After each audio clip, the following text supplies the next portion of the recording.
Bismillahirrahmanirrahim. Reka ntangire nanone mbasuhuza nshuti bavandimwe, nshuti z'akadasohoka. Ndabasuhuza ku izina ry'Imana Nyagasani, umuremyi w'ibiremwa byose, we nyirimpuhwe kandi nyirimbabazi.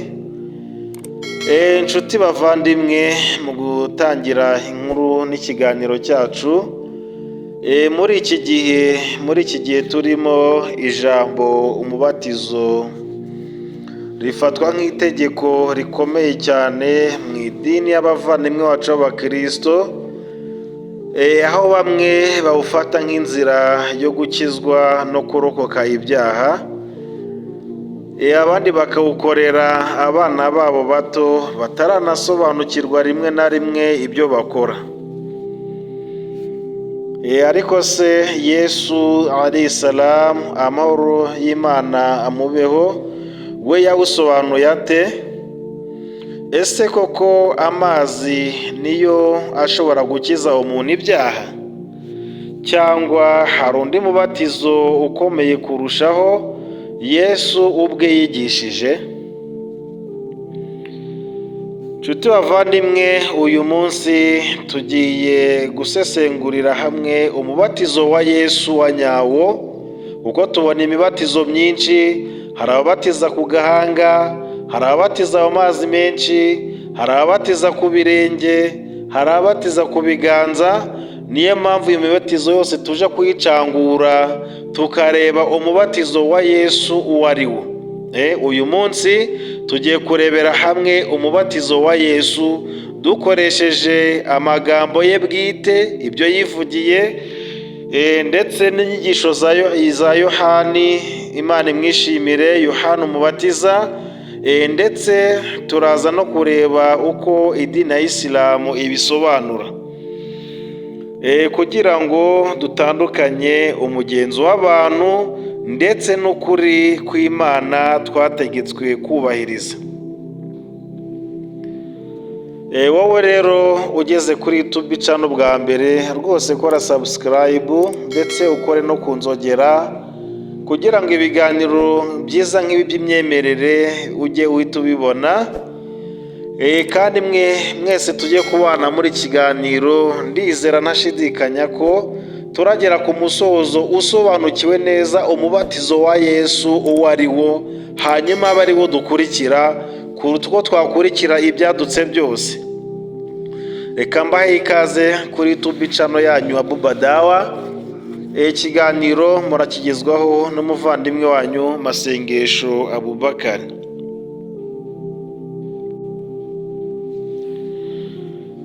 Mu gutangira inyigisho y'uyu munsi, tugiye kureba umubatizo w'ukuri ni uwuhe. Igice cya mbere turarebera hamwe umubatizo wa Yohani, ari umubatizo wo mu mazi. Turebe igihe wagombaga gutangirira n'umumaro wawo, ndetse n'igihe wagombaga kurangirira, kuko ntiwagombaga guhoraho. Dushingiye ku gitabo cya Mariko, igice cya mbere umurongo wa 4 kugera ku murongo wa 6, haravuga ngo niko Yohana yaje abatiriza mu butayu, azabwiriza abantu iby'umubatizo wo kwihana ngo bababarirwe ibyaha. Aha murumva ko umubatizo ntabwo ari uwo gukuraho ibyaha, ahubwo yaje yigisha abantu umubatizo wo kwihana, kugira ngo nibamara kwihana bababarirwe ibyaha.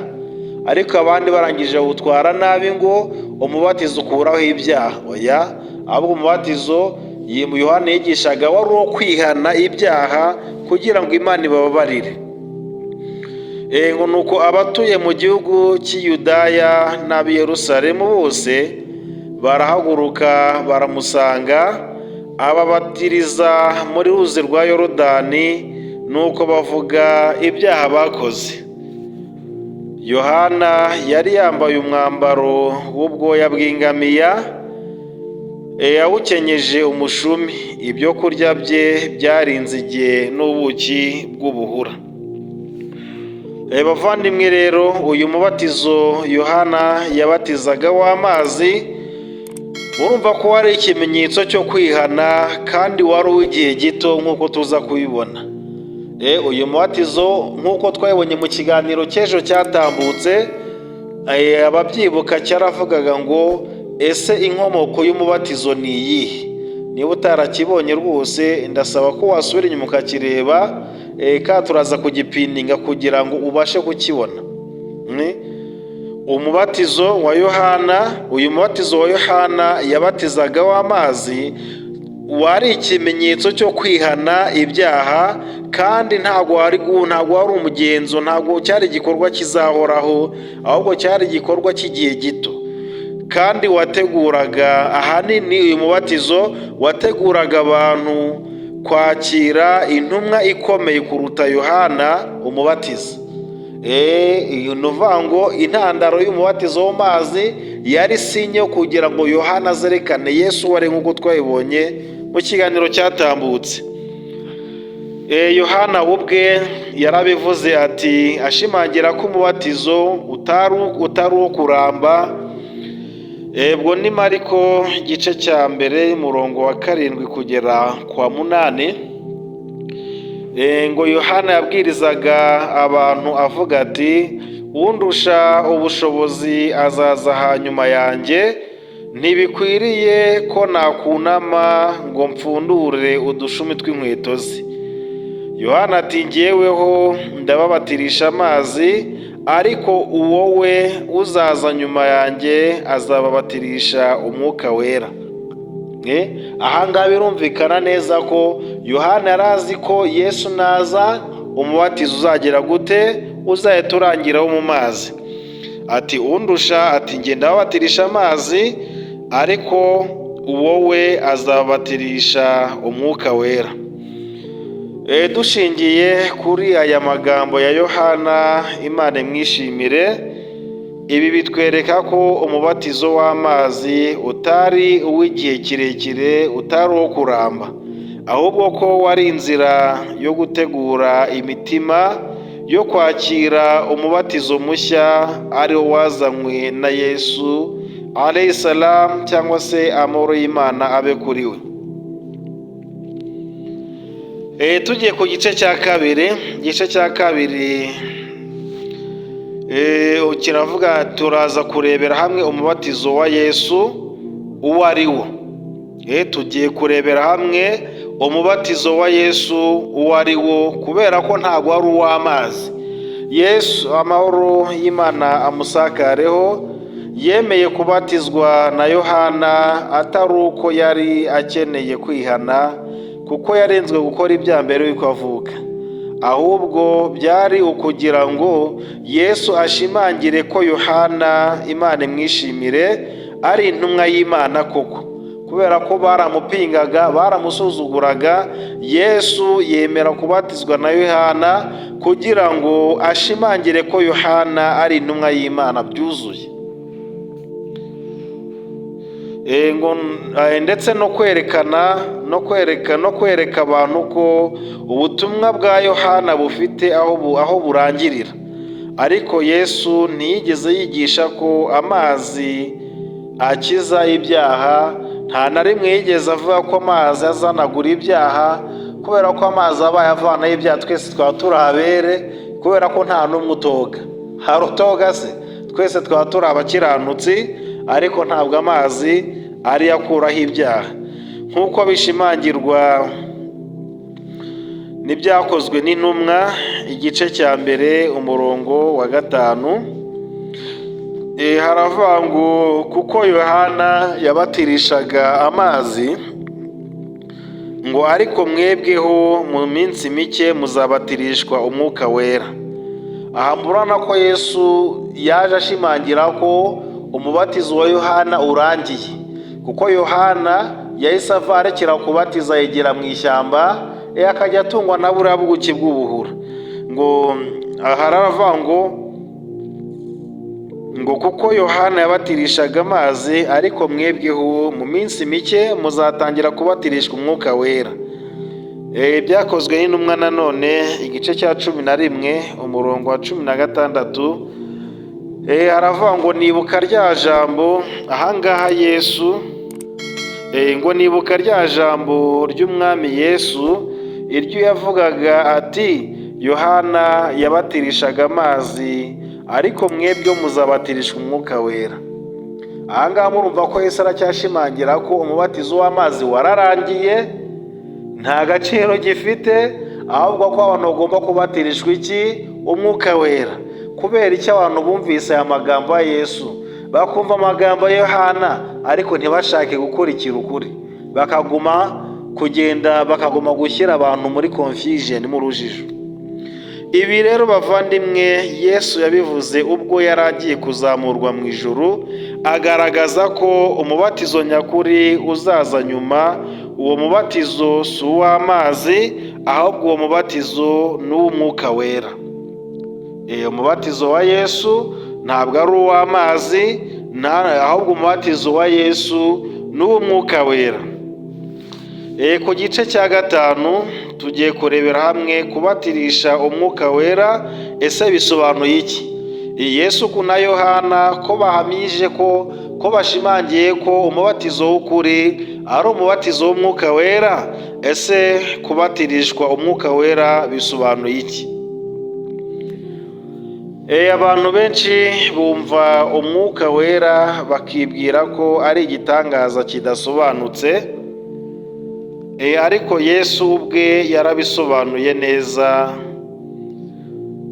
nk'uko tubisanga muri Yohana igice cya 6 umurongo wa 63, aho yavuze ati umwuka niwe utanga ubugingo, umwuka niwe utanga ubugingo, umubiri ntacyo umaze. Amagambo mbabwira ni ay'umwuka kandi niyo bugingo. Asubiremo neza, Yohana igice cya 6 umurongo wa 63 haravuga ngo umwuka niwe utanga ubugingo. Wa mwuka rero uzabatiza abantu, umwuka niwe utanga ubugingo, ngo umubiri ntacyo umaze. Amagambo mbabwira, Yesu ati amagambo mbabwira niyo mwuka kandi ni nayo bugingo. Kubatirisha umwuka wera rero si ukwinjizwa mu mazi bavandimwe, si umugenzo w'itorero runaka, ahubwo ni ukwakira ijambo ry'Imana mu mutima no kwemera ko ukuri kuguhindura ukayoborwa nako. Ntabwo kubatizwa mu mwuka ari ukwinjizwa mu mazi nk'uko twabibonye, ahubwo kubatizwa mu mwuka ni ukwakira amagambo y'Imana mu mutima wawe udashidikanya, ndetse ukanemera ko ari ukuri, ukanemera kuyakurikira ndetse no kuyoborwa nayo. Niyo mpamvu rero Yesu alayhi salam yigishije ko ijambo ry'Imana ari ryo rihindura umuntu, si amazi ya Yorodani. Ntabwo ari amazi binika mu muntu, ntabwo ari amazi bamanuriramo umuntu, ahubwo ijambo ry'Imana niryo rihindura umuntu, hanyuma akaba ukiranutse, akaba ari n'uwabatijwe n'umwuka wera nk'uko Yesu amahoro y'Imana musakaro yabivuze. Igice cya 4 turarebera hamwe ubugingo buhoraho ni iki. Yesu hano ko yavuze ngo umwuka niwe utanga ubugingo, umubiri ntacyo umaze, ngo ariko amagambo mabwiye ni umwuka kandi nayo bugingo. None hano Yesu ko yavuze ngo ubugingo nibwo, umwuka niwe utanga ubugingo, ubugingo ni iki? Ubugingo buhoraho ni iki? Abantu benshi rero bakunze kwibaza bati ese ubugingo buhoraho ni iki? Ese tubona binyuze mu mubatizo w'amazi nk'uko bamwe mu bigisha babivuga? Yesu yasubije neza avuga ati, nk'uko tubisanga muri Yohana 17 umurongo wa 3, Yesu arababwira ati ubu nibwo bugingo buhoraho. Ubugingo buhoraho ni ubu ngubu, nawe uteze amatwi ikiganiro, tega amatwi umva ubugingo buhoraho, apana kwirirwa bakubeshya ngo barakubatiza mu mazi ngo wabonye ngo ubugingo. Yesu ati ubu nibwo bugingo buhoraho, ko bakumenya ko ari wowe Mana y'ukuri yonyine. Ubugingo buhoraho Yesu yavuze, umubatizo mwuka wera Yesu yavuze, ni uko abantu bamenya ko ari Imana, ni uko abantu bakumenya ko ari we Mana y'ukuri yonyine, ni uko abantu bamenya ko Imana ari imwe rukumbi bavandimwe. Ngo ubu nibwo bugingo buhoraho, ko bakumenya ko ari wowe Mana y'ukuri yonyine, ngo kandi bakamenya n'uwo watumye ari we Yesu Kristo. Amahoro y'Imana amusakareho. Niba bavandimwe mubyumvise neza, mu kubona ubugingo buhoraho Yesu avuze nta mazi avuzwemo. Mu kubona no kugera ku bugingo buhoraho, mu byo Yesu avuze byose nta mazi yavuzemo, nta n'umuhango uvuzwe, ahubwo havuzwe ko ubugingo buhoraho ari ukumenya Imana imwe y'ukuri, ni ugusobanukirwa Imana hanyuma tukayikurikira, ndetse no kwemera ko Yesu ari intumwa y'Imana, no kwemera ko Yesu yatumwe n'Imana. Ibi bihuye neza n'inyigisho z'idini w'Isilamu. Ariko benshi baravuga ngo Yesu ni intumwa y'Imana, ibibazo bikavuka bavandimwe. Intambara ni iziki? Yesu ko yavuze ko kumenya ukuri, ubugingo buhoraho, ni uko bamenya Imana, bamara kumenya Imana hanyuma bakamenya n'uwo yatumye. Ibi rero iyi niyo myemerere y'idini w'Isilamu. Korani 3 igice cya 51, Yesu yaravuze ati mu by'ukuri yemwe ba Isirayeli, yemwe bana ba Isirayeli, Allah ni nyagasani wanjye akaba na nyagasani wanyu, kubw'ibyo nimumugaragire wenyine, kubw'ibyo nimumusenge wenyine, iyo niyo nzira igororotse. Urumva ko Yesu nawe yarabishimangiye, abwira abantu ko nyagasani Allah ari nyagasani we, hanyuma akaba na nyagasani wacu. Ati kubw'ibyo rero nimumusenge wenyine, iyo niyo nzira igororotse. Igice cya 5 kiravuga ngo umubatizo w'ukuri n'uwo kwemera Imana ku mutima no kubivugisha ururimi nk'uko abayisilamu babigenza. Umubatizo nyakuri nk'uko twagiye tuyibona, tubonye ko umubatizo nyakuri ari ubugingo buhoraho. Umubatizo nyakuri rero tubonye ko Yesu yavuze ko ubugingo buhoraho ari uko abantu bemera Imana bakamenya n'uwo watumye. Bibiliya rero isobanura neza uko umubatizo nyakuri ukorwa, nk'uko tubisanga mu gitabo cy'Abaroma igice cya 10 umurongo wa 10. Haravuga ngo kuko umutima ari wo umuntu yizeza akabarwaho gukiranuka, akababarirwa ibyaha, kandi akanwa akaba ariko yatuza, akaba ariko avugisha agakizwa. Nk'uko mubizi rero mu idini ya Isilamu ntabwo tujyana umuntu kumubatiza kubera ko twe tugera ikirenge mu cya Yesu alayhi salam, ahubwo turababwira ngo zamura akaboko hejuru, uhamanye n'umutima wawe ko Imana nyagasani rimwe rukumbi, hanyuma uvugishe ururimi rwawe, ubyemere ku mutima ko Imana ari imwe, hanyuma unabivugisha ururimi ko Imana ari imwe, ndetse na Yesu na Muhammad bakaba abagaragu bayo. Umubatizo nyakuri rero ni ukwemera Imana mu mutima, kuyemera mu magambo, ndetse no kuyikorera no gushyira mu bikorwa ibyo igutegeka. Aho ngaho nibwo uzaba ubatijwe umubatizo wa Yesu. Si ukujya mu mazi yo hanze nk'uko tubibona, ahubwo ni impinduka y'imbere mu mutima. Umubatizo wa nyawo ni uguhinduka tukava mu byaha, hanyuma tukajya mu nzira igororotse yo kwemera Imana nyagasani Allahu subhanahu wa ta'ala. Igice cya 5, kuki abantu bakomeje gushimangira ko gukizwa bibonerwa mu mazi? Kubera iki abantu birengagije umubatizo wa Yesu bakamugomeza gushimangira ko gukizwa ibyaha bibonerwa mu mazi.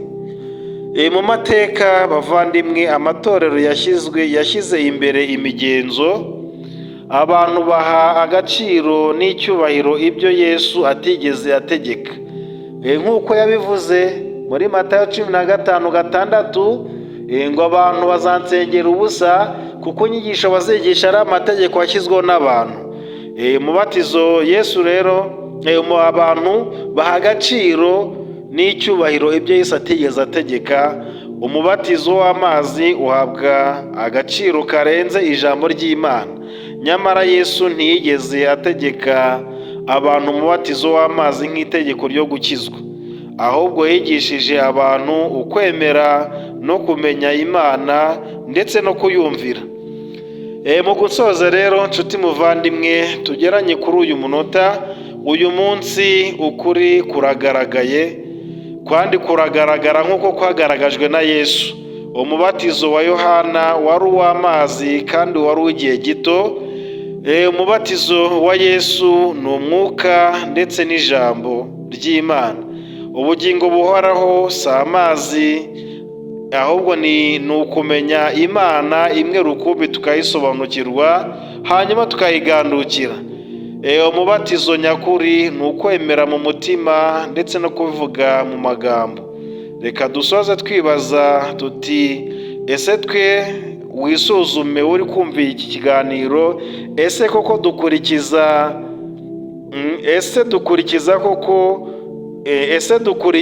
Yesu koko, cyangwa dukurikira imigenzo y'abantu bishyiriyeho ku giti cyabo? Ese dushyira imbere ijambo rye cyangwa amahame twungutse mu mateka niyo dushaka tuyobora?